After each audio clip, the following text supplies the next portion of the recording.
Okay, you're live. All right. We are live. Let's get the party started. Sorry about that, everybody.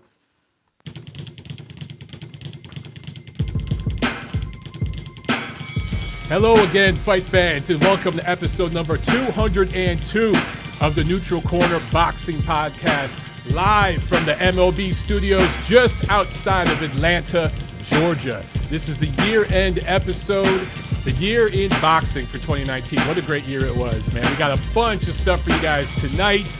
I'm so excited to be coming to you live from the MLB studios. I've worked my butt off to get this thing up and running. It is great. Best thing about the studio setup is I got some sound effects. We have Jim Lampley with us tonight. Bang! Bang! Bang! Bang! Bang! That's right, Jim. Bang, bang, baby. It happened! It happened! It happened. The MOB studio is up and running. All right, guys. So obviously I'm excited. I'm happy as hell to have this thing working. And It happened! It happened! it only took a couple years to get this going, right? So I'm figuring everything out. Obviously, some operator error here as we got things started a few minutes late. So apologies for that. Let us know how the volume sounds, how the audio sounds, obviously, the different levels. If we need to turn sound effects and music up, down, whatever. If the lighting looks good. You guys got to be digging the background. I mean, how awesome is that? We've got magazines from various decades in the boxing world back here. It's just so cool that I contribute to several of these publications now, all over the wall here in the studio. So year-end awards. All right, we're going to give the MLB awards today. Tell you guys who I think is the best in the year of boxing in different categories. This is TNC for the week of January 4th, 2020. Holy shit, 2020 is almost here. Man, this year flew by. It's been a tough year, but it's almost over. And now we get to celebrate a new one. I think 2020 is going to be awesome, man. All right, guys, your weekly fee for this episode, I need you to get over to Spreaker, and follow us there. All right, we need more follows on Spreaker. What we're going to start doing now with this studio setup, we're not quite there yet. It's going to take a few weeks to get the logistics down. But we're going to go simultaneously live on YouTube and Spreaker. So for those of you who can't watch on YouTube live and you just want to hear the audio version live, you'll get that on Spreaker, okay? And there's a chat on Spreaker and the whole nine. So I need you guys to go over to Spreaker, follow us there, like, review, all that good stuff, all right? And spread the word about that side of it. Yes, so that is your your homework for episode 202. Let's get into some real quick news. We got a couple weeks worth of fights to review, and then we are going to, there's actually a card tomorrow night to preview, and then the year-end awards, all right? So real quick, I want to talk about ratings just super quick. I don't want to spend too much time on this, but I noticed a trend, and it's a concerning trend. I hope it's a one-off.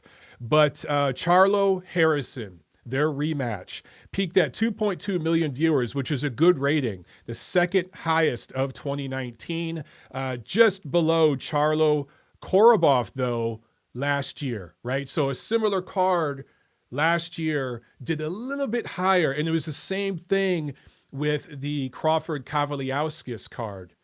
They had Top Rank had a card on ESPN at the same time last year that was a little bit higher. So both year-end shows, both PBC on Fox and Top Rank on ESPN, slightly down from similar cards last year. So that's a little concerning to me. I don't know if maybe that's the DAZN effect or if it's just a one-off, but something to keep an eye on. So next year, hopefully, we don't see that trend continue. We see next year's year-end cards bump up slightly. We'll check on that, right? We'll keep an eye on that.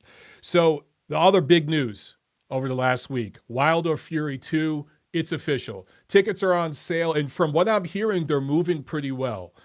They're priced pretty high, so I don't know how all that's going to work out. Of course, there's a huge buy-in up front.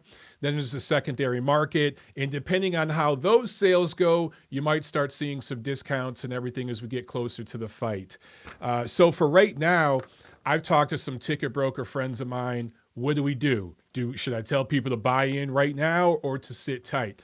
My ticket broker contacts have told me sit tight. Don't get those tickets quite yet. Let's see if the market fluctuates and kind of levels out and corrects itself, and you guys might be able to get some deals. All right, so I'll keep you posted on that. Okay, real quick rundown of some of these cards. February, December 20th, Matchroom from Talking Stick Resort Arena in Phoenix. This was on the zone. Daniel Jacobs, 5th-round retirement win over Julio Cesar Chavez Jr. with a broken nose. Leaves, quits. I'm going to say quit, and I don't like to use that word, but I do think he kind of walked away from that one when he could have stuck around. We've seen tons of fighters go forward with broken noses. I've seen guys bust their nose in sparring and continue. So, look, I think Chavez Jr., look, what more do I need to say that hasn't been said over the last couple of weeks, really over the last couple of years? He's entitled, he's privileged, and he's pretty damn delusional. But you know what? I'm having fun trolling with Julio Cesar Chavez Jr. You guys who follow me on Twitter, you've seen me calling him the GOAT and having a little fun with that. I called him my fighter of the decade. And you know what? I'm going to keep rolling with that because Jr., for me, is nonstop entertainment. We all knew Jacobs was going to win that fight. The way he won it, and then the chaos that happened after that, where people were getting pelted with beers and everything else, it was like WWE shit. It was like a Rocky movie. It was entertaining as hell. So you know what? Junior's the GOAT. That's all I got to say. On the undercard, Julio Cesar Martinez Aguiar from Mexico. TKO 9 win over Christopher Rosales out of Nicaragua. That was a damn good fight. So Martinez wins the WBC flyweight title. Great performance from him. Definitely want to see him again. That following Saturday, December 21st, PBC on Fox. I just talked about Charlo Harrison. Harrison was winning that fight through 10 rounds.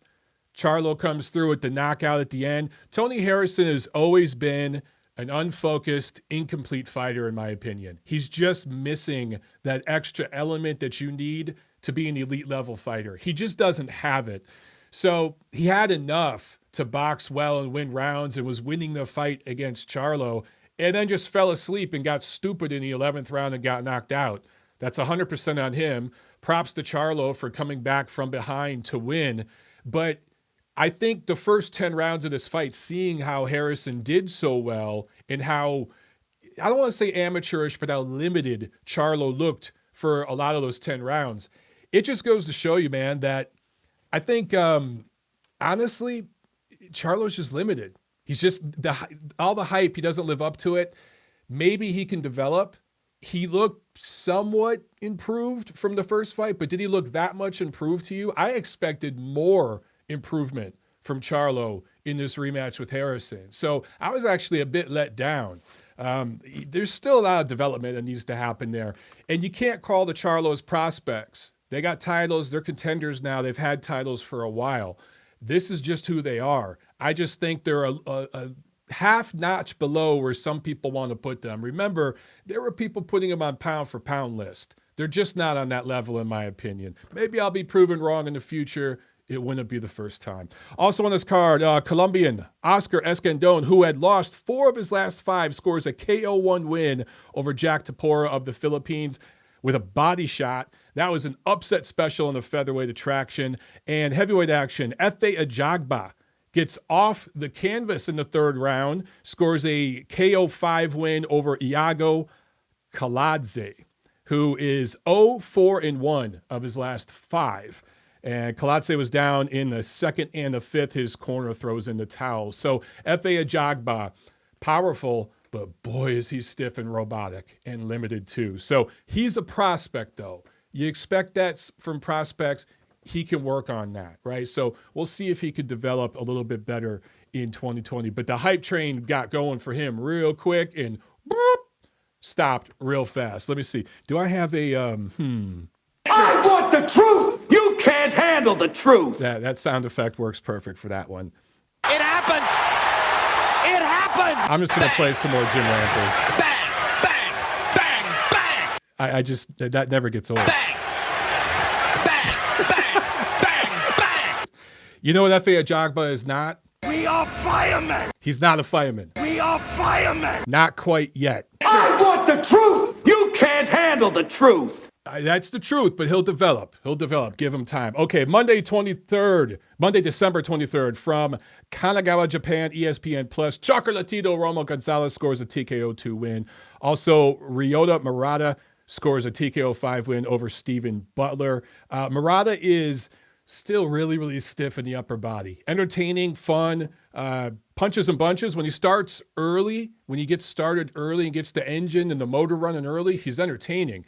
But limited. And if he ends up fighting Canelo, he's going to get pieced up pretty bad. I even think Demetrius Andrade, I think, would box circles around him. Charlo would be interesting because I think he'd land on Charlo. Golovkin at this stage of his career, that would be a hell of a fun fight. If Golovkin were to fight Murata over in Tokyo next year, that would be awesome. Also, Kenshiro Taraji, TKO 4 win over Philippines Randy Petelkoren, the seventh defense of his WBC junior flyweight title. So Kenshiro, people are talking about him being on the pound for pound list. Now, I think he's right in the bubble, just a little short of that. Just a little short of that. I want to see him unify in 2020. He was scheduled to have a unification fight for this fight, but his opponent got injured, and that's why he ended up fighting Petelkoren. But next year, 2020, why not unify with the WBA titleist Hiroto Kaioguchi? I think that'd be awesome. All Japanese fight. Then we can start talking pound for pound list. South African Maruti Mathailane scores a TKO 9 win over Akira Yaigashi, the third defense of his IBF flyweight title. He wants to unify in 2020 against WBO titleist Kosei Tanaka or WBC titleist Julio Cesar Martinez, who we just talked about. So that would be awesome. Sign me up for any of that. Okay, last Saturday, just a couple nights ago, here in Atlanta, State Farm Arena, Mayweather Promotions on Showtime. Jean Pascal scores a split decision win in the co-main over Badu Jack, the first defense of his WBA who gives a shit title, light heavyweight title. Look, the crowd did not like this decision. Two judges had it for Pascal, one had it for Jack. I did a ringside recap on the Ring Digital YouTube channel, so find that and you guys can see what I thought right there live just after the fight. Walked up into the stands as they were shutting everything down by the ring and did a quick video. It's like 6-7 minutes, so check that out. I thought watching this live from ringside that Pascal did enough to win 7 rounds. I was cool with the 114-112 score. Both guys were dropped at one point in the fight. Pascal started faster. He started sharper. He built up an early lead. He won the majority of the first half of the fight. Jack, as always, started slow, came on late, poured it on in the 12th round, dropped Pascal, made it really interesting, really close, but in my opinion, fell just a bit short. If it was a draw, I wouldn't have been mad. You could even make an argument Jack won. I mean, according to CompuBox, and I know a lot of you guys hate CompuBox, but some of you guys do enjoy the stats. They are interesting. According to CompuBox, Jack landed 120 jabs, Pascal only 35. Jean Pascal's never been a jabber. Never been a jabber. But if you look at overall punches, Pascal outlanded Jack, according to CompuBox, in 7 of the 12 rounds, mostly in the first half of the fight. So the rounds that Jack won, he won big. The rounds that Pascal won, he won close, but I was cool with him getting the nod. All right, main event, Gervonta Davis, first fight at lightweight, barely made weight. He had to weigh in 2 hours later to make the weight. He missed the weight the first time. Up against Yuriorkis Gamboa out of Cuba and scores the TKO 12 win. Dropped Gamboa 3 times, apparently, and this has been substantiated from several Spanish language media outlets. Gamboa ruptured his right Achilles tendon when he got dropped in the second round. So this badass, who honestly is a featherweight fighting at lightweight, fought his best years as a pro as a featherweight a decade ago, fought, I believe, as a bantamweight in the amateurs when he was really a standout fighter, a truly elite level fighter. This dude fights 10 rounds with a ruptured Achilles tendon and at times puts leather on Gervonta Davis. If you saw Gervonta Davis in the post-fight press conference, he had some bruises and marks on his face. And Gamboa's never been a hard puncher. He was a pretty decent puncher at featherweight, but at lightweight, he's feather-fisted. And he put some marks on Gervonta Davis. Now, Gervonta Davis is kind of fair-complected. He bruises up easy and marks up easy, but still, that's surprising. So there were some defensive liabilities I saw in Gervonta Davis. This was my first time seeing him up close like this. And there were several things I noticed that, look, if a weekend warrior amateur like me's noticing him, a true professional is going to chew the kid up. Now, he gave himself, I think, a C- grade for the fight. He's being honest. He knows that it wasn't his best performance, but he needs to tighten up on some things. When he comes in, of course, he's a southpaw, right? So when he comes in with the straight left hand, he loops it. He comes in wide. His chin's up. He opens up. He doesn't keep a small target. I mean, he's a counterpuncher's dream. So I just think that there's some things they need to tighten up if he's going to go up against the elite level lightweights. But here's the thing, guys. He's not going to. Leonard Ellerbe and Floyd Mayweather, Davis's management, they're spinning and they're doing what all promoters do to a certain degree. They're not going to fight an elite level lightweight next year. They're going to fight Leo Santa Cruz on pay-per-view. Leo Santa Cruz, when did he start in his career? Did he start at bantamweight? Maybe super bantamweight? I think he's at 130, just moved to 130. He's fought nobody there, and now he's going to move to 135. So this basically what Mikey Garcia did for Errol Spence, Leo Santa Cruz is going to do for Gervonta Davis. He's going to be paid handsomely, some under the table, but he's going to be paid handsomely for it. This is the business of boxing. I'm telling you guys right now, if you're waiting for Gervonta Davis to fight an elite level lightweight, it's not happening in 2020. And personally, I don't have a problem with that if you're developing the kid. But if you're going to put him on pay-per-view and start talking about him being one of the bigger attractions in the sport, you got to fight an elite level fighter in your division. He's not going to do that next year. So look, I'm not trying to beat up on him or Mayweather Promotions or anything like that. Full disclosure, I'm doing a piece right now on Gervonta Davis for the next issue of The Ring magazine. So we're covering him. We're being more than fair. I'm just giving you guys the lowdown. That is the reality of the situation. Speaking of Ring magazine, real quick, new issues out. And by the way, I got to say congratulations to our friend Lena Baker, who took this picture that made the cover. Awesome shot, Lena. Truly, truly great shot. Congratulations on that. But so this is the February issue, and I want to show you guys my latest piece on fighter safety. I believe it's page 50. Let me flip to it. 51, I do believe. It's a 7-page feature I want you guys to check out. All right. Page 51 of the latest issue. If you guys have it, check it out.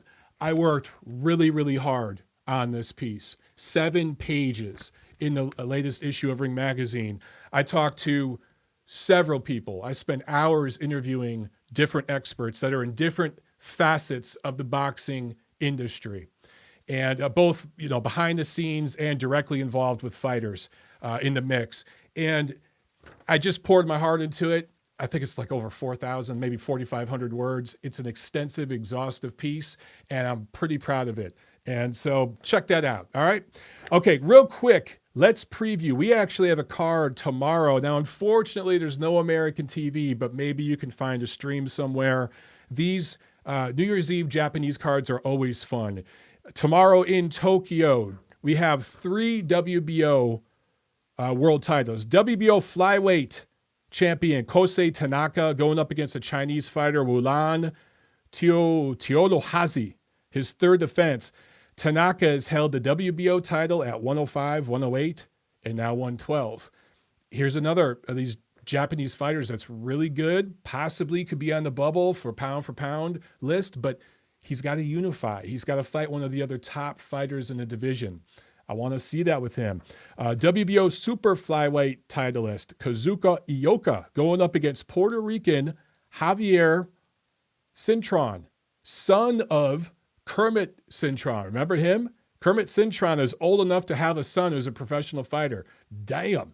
This is Ioka's first defense. Now, Ioka has held the WBC title at 105, the WBA at 108, the WBA at 112, and now the WBO at 115. So this dude has held titles in 4 different divisions. But again, I want to see him unified. That's one thing with the Japanese fighters. They get a title and sit on it.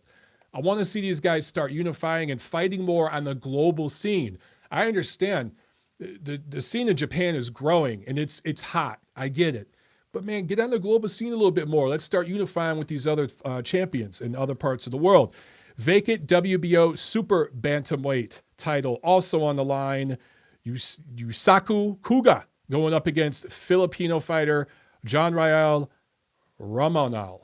I'm probably butchering his names. So they're fighting for that title too. Okay, guys, so that is what's up tomorrow in Tokyo. If you could find a stream of that, highly recommend it. I think it's going to be Can I at least get laid? You know what I mean? I've been robbed of most of my money. Can I at least get a blowjob? Damn, Mike Tyson. The meatloaf! We want it now! The meatloaf! What other sound effects do I have on here? You guys remember when Carl Lewis tried to sing the national anthem? And the Rockets, that way! Uh-oh. Some of you younger guys will have no idea what that is. Look it up. It's hilarious. Carl Lewis, one of the greatest track stars of all time, tried to sing the national anthem. It was glorious. By the way, I'm having some Ciroc here. I'm sipping on some brandy in my brand new studio because it's a celebration, baby. This has been a long time coming. Let's go ahead and have a round of applause for MOB Studios. Salute, guys.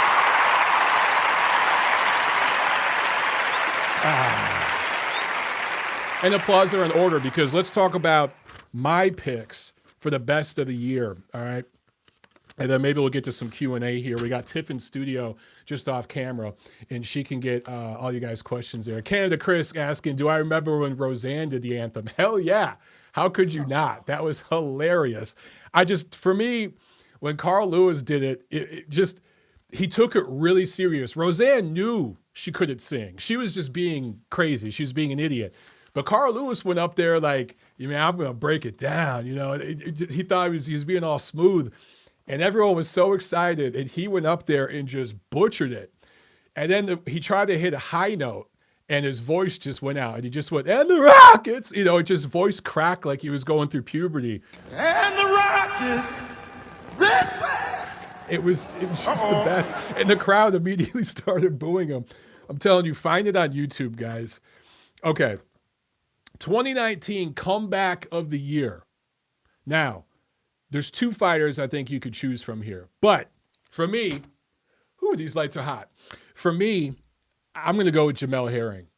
Now, you could also go with Julian J. Rock Williams, right?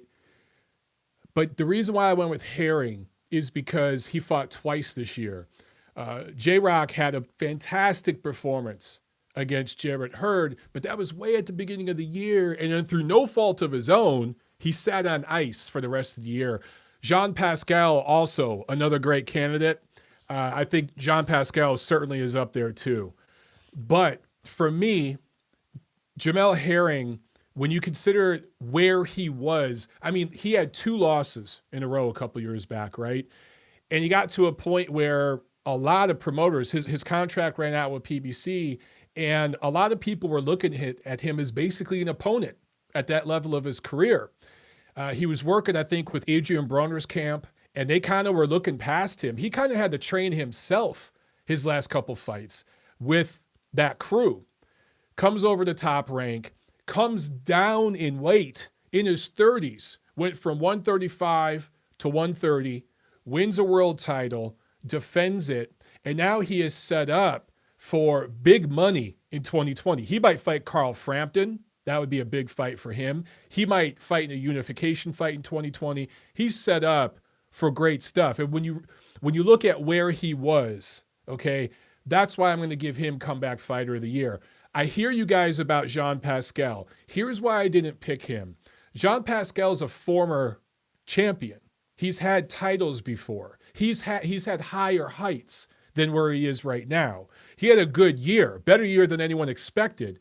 But he's been a champion before, right? He's seen as a good fighter at his best. Jamel Herring was an afterthought. Again, people thought he was going to be an opponent, and his previous management, that's what they were starting to use him as, and he saw the writing on the wall, and that's why he made a change. But he was being seen as an opponent to build prospects' resumes off of. Now he's world titleist, and he's set up for big money, big business next year. He headlined cards. He went from being an opponent to headlining events on ESPN. Okay, that's just a huge shift for him, and that's why I'm going to go with Jamel Herring. I hear you with Jean Pascal. I also hear you when it comes to Julian J. Rock Williams. Those guys, big comeback years. I'm just saying, when you look at the climb Herring had this year that's going to continue into 2020, I think it's pretty damn amazing. He also just happens to be an awesome guy, a great person. Upset of the year. This is pretty easy, right? Come on. Who doesn't have Andy Ruiz TKO 7 over Anthony Joshua? That's not just the upset of the year. That's the upset of the decade, okay? I don't think it's as big of an upset as when Buster Douglas beat Mike Tyson. I don't even think it's as big as an upset as some of the other heavyweight big upsets at the heavyweight division that we've seen in the last 20, 30 years. I just don't. It's just not there. But it's absolutely the upset of the decade. It was huge. It was absolutely huge. And that also brings us into the best round of the year. The third round of that fight, man. If you weren't out of your seat, either jumping up and down cheering or crying if you're an Anthony Joshua fan or whatever it is, you're not a human being. I mean, in that round, Anthony Joshua was down twice. Andy Ruiz was down once. To see, when Andy Ruiz got dropped, everyone was basically like, yeah, okay, this is going according to script. Won't be much longer now before AJ finishes him. And then seconds later, AJ's on the canvas. You're like, what? And seconds after that, he's on the canvas again. We are firemen! Yes. We are firemen! Yes, Andy Ruiz We are firemen! was a fireman that night. The meatloaf! We want it now! Andy Ruiz, meatloaf! he loves his meatloaf. The man loves his meatloaf. What can I say? Bang! Bang! Bang! There was a lot of bang in that fight. That was a great round, man. Round 3 of Ruiz Joshua 1. Clearly the round of the year. Let's talk about the event of the year. And here's where I think people are going to disagree. We're going to have some disagreements. But I think the rematch between AJ and Ruiz, that has to be the event of the year. Number one, it was the most anticipated fight. Number two, it was the biggest purse, $100 million plus. I think it was a $40 million site fee, okay? Nothing came close to that. Nothing. So it was the biggest event financially. I think it did worldwide over 20 million live views, or I think it was over 30 million live views if you count illegal streams and all that, if you count all that. It did a huge rating globally. And then the stakes, obviously, were huge. Also, the controversy of the event, because it was in Saudi Arabia, the deplorable human rights conditions there, the hypocrisy of taking a prize fight over there, some of the criticism for some women in the media that travel over there to cover the event, but play social justice warrior on their Twitter accounts, right? And I'm not singling anybody out when I say that. I'm saying just in general. The hypocrisy many saw with Eddy Reynoso bringing an event over there, right? All of that, whether it's controversy, good, bad, ugly, money, everything involved makes it the event of the year, in my opinion. The event of the year doesn't necessarily have to be all positive, right? It could also include controversy. In fact, that makes an event bigger a lot of times. So here's my runner-up, though, and this is where you guys are going to slap me. Some of you are going to laugh at me. I'm telling you, the KSI Logan Paul, that fight, I didn't like it. I thought it was a sham. I thought it was insane. Yeah. But this was an event between two YouTube guys that have 40 million subscribers. This was a pro debut between two guys who don't even have amateur records. It was watched by millions of people live.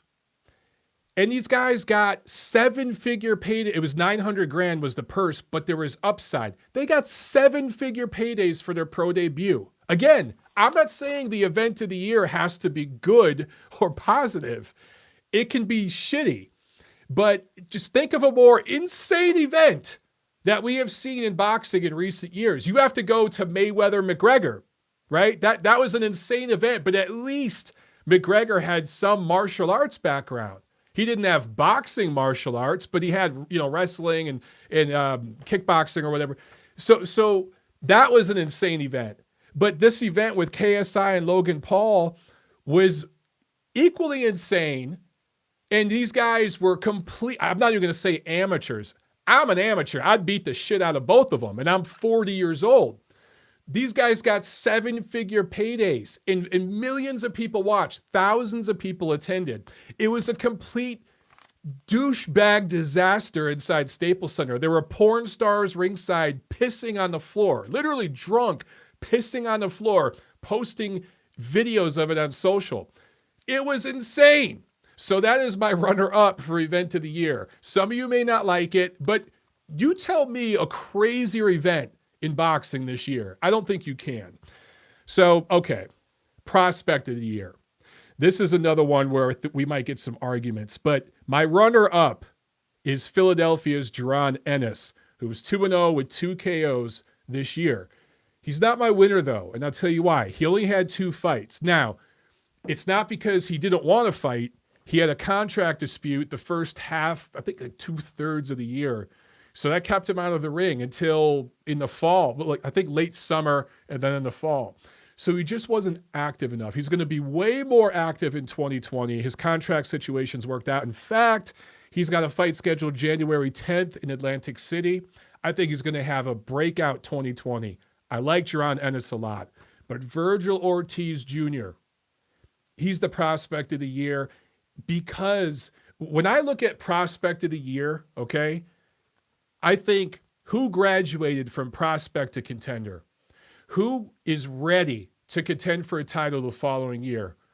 That's Virgil Ortiz Jr. 4-0, 4 knockouts this year, graduated to contender status. Now, is he ready to fight for a title right now, today? No. He needs a couple more fights. But by the end of 2020, he will fight for a world title. He's right there. So he's ready to contend. He's no longer a prospect. He's a contender now. That's why he's my prospect of the year in 2020. And I think he ran away with it. I honestly think that you can't really vote for anybody else. I understand Daniel Dubois, Israel Madrimov. I think Madrimov might win it next year. He's going to have more fights next year. Dubois still needs some seasoning. Virgil Ortiz Jr. is just further along, guys. He's there, man, and he's legit. I want to see him fight a real fighter in his weight class, though, not another guy moving up in weight. So I think he'll do that in 2020. All right, knockout of the year. Man, there's plenty. There's plenty we can choose from, right? But I thought about this. I think Deontay Wilder, KO 7 over Luis Ortiz has to be knockout of the year. There were more bone-crunching, chilling knockouts that we saw. There's several knockouts that were more concussive, more explosive, even though that was an explosive, concussive knockout. But here's the difference, guys. That knockout came in a fight where Deontay Wilder, you can make an argument, was shut out through 6 rounds. But even if you felt he won a round or two, he was losing the fight. It was a come-from-behind knockout win, which to me adds levels to it because that increases the drama. He was losing, right? I think all 3 judges had him down, I do believe. A lot of people thought he was being shut out and down 60-54 when that knockout came. So that adds drama to it. Also, Luis Ortiz, I don't think he's an elite level heavyweight. When I say elite, I'm talking top 3, 4, 5. Okay, he's just short of that in my opinion. And I get it. He's 623 years old. I get it. But he is a top 10 heavyweight. He is a top 10 heavyweight. So this knockout came in a fight against a top 10 fighter in a championship fight with massive stakes on the line because that Fury rematch was on the line. Wilder was losing. He needed a knockout to win, and he got it. So for all those reasons, plus the highlight reel, one punch, it really was a one-hitter quitter. One shot, right hand, Ortiz is down, doesn't beat the count. That's your knockout of the year, man. I don't think that you can top that because of all the reasons I mentioned, right? So that's your knockout of the year. Let's talk about trainer of the year. So at Ring Magazine, we voted for Eddy Reynoso. Now that pissed a lot of people off because he trains Canelo Alvarez. Canelo has a lot of haters. I get it. But Eddy also trains Oscar Valdez, who's a good fighter, Ryan Garcia, good fighter, and some other guys. Okay. I think he's a damn good trainer. And I'm cool with Eddy Reynoso if you think he's the guy. You can also make an argument for Shane McQuiggan. He did a great job. You know, Josh Taylor had a good year. You could make a great argument for Stephen Breadman Edwards, who I think is criminally underrated as a trainer. And what he did with Julian J. Rock Williams against Jarrett Hurd. But that's just one fight, one fighter. For me, my trainer of the year in 2019 is Brian Bomac McIntyre. And I'll give you the reasons why. Number one, look at what he has done with Jamel Herring since Jamel Herring joined their team. Jamel Herring's my comeback fighter of the year. I talked about him earlier, right? He has a world title now. He's going to unify, or possibly he's going to be a unification fight next year. He's set up for big business. Complete change in Jamel Herring's fight style. Look how confident this guy is now. And remember, guys, he moved down in weight, not as a 20-year-old, but he's in his 30s. He's a grown-ass man. Those of you watching this that are over 30, you know how damn hard it is to go down in weight and improve your performance. This dude went down and got better. Bomac helped him do that. But also he trains this guy you might have heard of. I don't know, Terrence Bud Crawford, who's arguably the best fighter in the world, pound for pound. Now, Bud didn't have an exceptional year. He fought against Kavaliauskas. He was dropped in that fight. I get it, guys. He fought Amir Khan. That was on pay-per-view. It should have never been pay-per-view. That was atrocious that was on pay-per-view. I get it. But he is still arguably the best fighter in the world, pound for pound. And in my opinion, clearly the best welterweight in the world right now, especially given all the questions we have about Errol Spence and where he's at. So when you train the best fighter in the world, it's between Crawford and Lomachenko, in my opinion. It's between the two of them. When you train the best fighter in the world and you're making other dudes better, not as a prospect, Jamel Herring, not a prospect. He's a grown-ass man, right? He was a guy in his 30s, a contender. You made that man better. That's trainer of the year, guys. Bomac is the trainer of the year, in my opinion. Okay, fight of the year, 2019. Again, we have several great choices to choose from. I have nominees, which is a good problem to have, okay? But I thought about this one long and hard. And I just can't top Naoya Inoue unanimous decision win over Nonito Donaire. Here are my reasons why. And if you have another fight, again, there's several you could choose from. I ain't mad at you, all right? I understand if you disagree. But let's talk about the fight itself. Inoue was cut in the second round, so he suffered a cut. I believe it was the first time he was cut, at least cut this badly. Said he was suffering double vision 10 rounds of the fight. So he's seeing double vision, right? Fractured orbital bone. Inoue has a fractured orbital bone. So fractured orbital bone, cut, seeing double vision, broken nose. He has all those injuries. Continues fighting. Drops Donaire in the 11th round, almost has him out of there. Somehow Nonito Donaire makes it to his feet in the 11th round. And I get it. Some people are like, oh, the ref should have stopped it. It was a long count. The ref got in the way.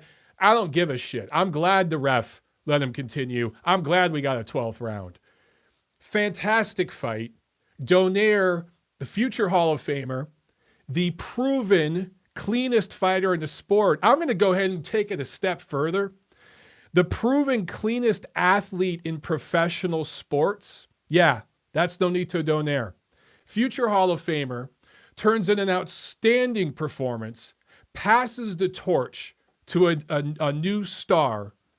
Basically, what Vladimir Klitschko did for Anthony Joshua, that's what Nonito Donaire did for Naoya Inoue. Oh, and by the way, this was the finale of the World Boxing Super Series tournament, where the best fought the best for over a year. Couldn't have had higher stakes. This was in Japan, where Inoue's from, obviously. He's a huge star there. The stakes couldn't have been higher for him. We just talked about, at the top of this show, Julio Cesar Chavez Jr. quitting with a broken nose, right? Inoue, I'm going to repeat this. Broken nose, fractured orbital bone, double vision, cut, bleeding. Fights on. Drops and almost stops his man. The most experienced opponent he's ever faced, amateur and pro. Fight of the year, 2019. Oh, and by the way, it was on in the morning. I got to wake up on a Thursday morning, I believe it was. Was it a Thursday morning? Drinking my morning coffee, watching this shit before I went out for my morning run. Not bad. Pretty damn cool. So, off that performance, Fighter of the Year, Naoya, the Monster, Inoue. Now, he only fought twice this year. I get it. But he won a tournament. And I'm sorry, in my opinion, when you enter a tournament and you're willing to fight the best, and you do fight the best, and you participate in a fight of the year where you are seriously injured and pull it out against a future Hall of Famer who on that night would have beat just about everybody else in the damn division. Yeah, you're the fighter of the year. So Monster is the fighter of the year, in my opinion. Now, again, if you have somebody else, there's several candidates we could choose from. I ain't mad at you. But in my humble opinion, what the Monster did in 2019 was pretty damn special. He wasn't a runaway for the award. Like last year when Alexander Usyk won it, he was a runaway. No, you couldn't vote for anybody else. This year, you can make a legitimate argument for a few different guys. You really can. In Ring Magazine, voted for Canelo Alvarez. I disagreed with that. I voted for Naoya Inoue. That's who I thought should be the fighter of the year. But yeah, it was close this year. It was close. But for me, Inoue eked it out for all the reasons I mentioned. And I think he's a special fighter. That fight against Donaire is going to make him so much better. I can't wait. I feel bummed because Luis Neri, if he wasn't a drug cheat and a weight bully, and he could have actually stayed at bantamweight, a fight between Neri and Inoue would have been really, really great. We're never going to get it. But Inoue is going to continue to move up in weight. At some point, we're going to see him fight Emmanuel Navarrete at 122. That's going to be fun. He just signed with Top Rank. He's going to be fighting over here in America again soon.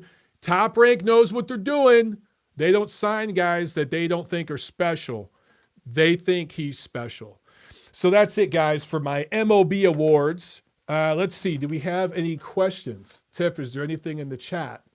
I can't see the chat right here. Is there any World Series boxing in 2020? One of you guys is asking, will there be a World Boxing Super Series in 2020? I don't know, man.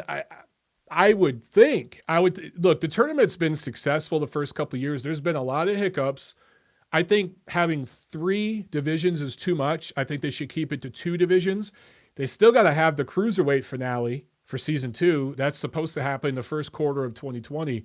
But I would hope it sticks around. As long as they can get the funding together, which I think internationally they should be able to do, I think they'll be able to put it together again. They just got to pick 2 divisions and keep it to that. They were talking about adding a female division. I just, possibly they could, because those pay scales will be easier to manage.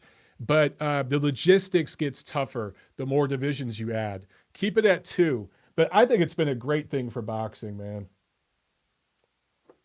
Anything else? Face L27 wants to know, what's the robbery of the year? What is the robbery of the year? Shit. Guys, you're going to have to help me with that. Robbery of the year. That's a damn good question. I can't, off the top of my head, guys, I honestly can't pick one. You're going to stump me with that because I honestly can't think of a fight where I looked at it and said, holy shit, this is a real robbery. Broner was robbed, says Piglet Smith. That's hilarious. Smith Ryder is a good one. I think Munguia versus the Irish kid. A lot of people thought that he got ripped off, but a lot of you are saying Smith Ryder. So Smith Ryder might be one. Yeah, I'd have to, because I'd have to Hogan, yeah. So Munguia Hogan, a lot of people felt that was a robbery. Smith Ryder is definitely up there on the top of the list. I think I'm forgetting one. I'd have to sit there and look at all the candidates for that. Figueroa over Molina. See, Michael Mendiola says. I saw one of you guys was asking about the crowd at Atlanta Saturday. You look, it was dead until for the co-main. It started to trickle in a little bit, but everybody came in right before the main event. It was it felt like a legitimate 14,000. It might have been 12, 13. They might have been adding a little bit, but it felt like a legitimate packed crowd in there. I see a few of you guys asking me about my dream fight for 2020. The fight that I want to see is between Errol Spence and Terrence Crawford. We're not going to get it. What else would be? Even after the incident? No, I think the accident's going to delay it even more. Or do you think it's going to impact his fighting ability moving forward? Tiffany's asking me, will the accident affect Errol Spence's fighting abilities moving forward? I'm going to say no. I'm going to say he's young enough that he's going to recover from that and he'll be okay. He seemed slow when he was responding. Yeah, he seemed a little slow in his interview the other day on PBC, but you know, he's never been great on the mic and he was probably pretty nervous because there was a lot riding. It was his first public appearance since the accident. So, you know what? As far as a dream fight next year, look, I'm excited for Lomachenko Lopez. I think that's going to be a good fight. That's going to be fun, man. I wouldn't necessarily call that a super fight, but I'm definitely looking forward to that. I think you're going to get Wilder and Fury twice. Actually, we talked to Tim Smith, who's one of the top guys at PBC Saturday at the Tank fight. And I asked him about that. Are you guys going to do that fight twice? And he said, well, if somebody gets knocked out in the first round, February 22nd, no. But if it's a close fight, yeah, we're going to do it again in the summer. So you're going to get that fight twice. And look, if the rematch between Wilder and Fury is good and they do it again, you know, hey, that's a good quality matchup. What about Promoter of the Year? Promoter of the Year. Okay, you know what? Promoter of the Year, that's a good one. Top Rank had a down year, in my opinion. The thing with Top Rank, they have a down year and a big year, a down year and a big year. That's just the way it always works for them. They build and set up and develop in one year, and then everything falls into place the following year, and they repeat. This was a development year for them. 2020 is going to be a good year for Top Rank. This year, I think Matchroom was the Promoter of the Year. Matchroom Boxing really improved with their American cards. They had a couple of good, successful American cards. They're developing that wing of Matchroom Boxing. They had the big event of the year with that rematch. So, yeah, I think you got to give it to Matchroom. Oh, we got a super chat pledge from Fried Pork. He says, congrats on your new studio, Mike. Thank you so much, Fried Pork. You're making me hungry with that name. All right, let's get some more sound effects going here. Let's see. The meatloaf! We want it now! The meatloaf! Which one? William Hung. I don't think I have that one on here. You do? Nuh-uh. I thought you did. No, we don't have that one on here. I wish I was 50 years younger and I'd kick your ass. Oh, that's Bang! Bang! Bang! Bang! Bang! Oh, I'm going to have so much fun with this shit. Oh, my God. Goodfellas Pulp Fiction says, Paulie Malignaggi's commentary is like music to my ears. I didn't get to see, obviously, Paulie's commentary, but I heard it was spot on. SSB 28, who is the disappointment of the year in 2019? Damn. Good question. Man, You guys are going to have to help me with that one too, because I'm just, off the top of my head, I think Julio Cesar Chavez Jr., because that just happened. But honestly, yeah, Mendiola. Yeah, he said disappointment of the year is Andy Ruiz for sure. Yeah, you know what, Mendiola, I agree with you, because he was almost like the breakout star of the year and the disappointment of the year all at the same time. You know what I'm saying? And then I see Goodfellas is saying Keith Thurman. That's interesting. Anton M with a good one. Tyson Fury. Dude, you know what? All things considered, I think Anton's spot on with that. Anton's right. Tyson Fury's the disappointment of the year. Look at who he fought this year. To me, considering, he's ranked, many publications have him ranked as the top heavyweight in the world. And what did he do this year? He didn't do dick. So, yeah, you know what? You could definitely make an argument for Tyson Fury. SSB28 is saying Callum Smith. You know what? That's another great shout out. Callum Smith looked like stir-fried shit in his last fight. Between us guys, I'll let you in a little secret. He's having a lot of trouble making 168. He's going to be at 75 soon enough, but they might go for a cash out with Canelo first. So I think he was definitely a disappointment. I wish I was 50 years younger and I'd kick your ass. Don't you just love Larry Merchant?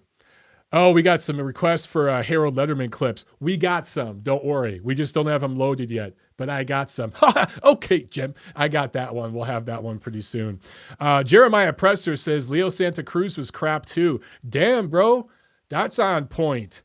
SSB 28 says Mikey Garcia was crap. You know what? He's right too. You guys are definitely hitting some good suggestions, man. Can I at least get laid? You know what I mean? I've been robbed of most of my money. Can I at least get a blowjob? Yeah, the man just wants a blowjob.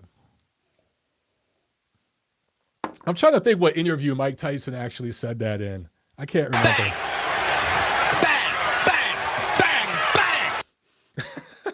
I love it. I love it. All right, guys, that is the MOB Awards for 2019. Oh, thank you. Thank you. I appreciate the applause as I have some more of my brandy here. Guys, I can't thank you enough, man. It has been a process getting this together, okay? But we got it together. We did a couple of test runs with the new software and everything. Hopefully this audio is sounding great. Great. We got this. The walls here are all soundproofed. I built soundproofing everywhere. It is awesome. The lighting and everything I think is spot on. So now we're just going to get the Skype feature set up. That's the next thing on the to-do list. We're working on it right now. We just needed to test out the video and make sure everything was working. So the next item on the list is the Skype, and then you guys will be able to call in, and this will be a conversation two ways. You won't just be listening to me rant and answer chat room questions. So we will still keep the live chat going on YouTube, and then of course we'll have a live chat on Spreaker too, because again, we'll be going live on both. If you guys want to get your question answered though, you'll probably have to bump it to a super chat, because I'm going to have questions on both chat rooms at the same time. And then I'm going to be taking phone calls. So anyway, we'll keep all that going. Tiffany says she will be here to help. So, all right, guys, you know what? Happy New Year. Be safe. Be smart. But have a good time. Have fun. You've earned it. You deserve it. And we will hang out again early next year. So we're not going to have an episode this Thursday because there's no fights this weekend. They don't want to go up against the NFL wildcard weekend, right? I think that's this weekend. There's no way boxing wants to mess with that. So we won't have a show Thursday. We won't have a show next Monday, because we'll have nothing to review. But next Thursday, we'll be back from here at MOB Studios in Atlanta, Georgia, and we'll preview what's coming up next weekend, all right? So on behalf of myself and Tiffany, Happy New Year, guys. And we'll see you at the fights. And we'll see you at the fights.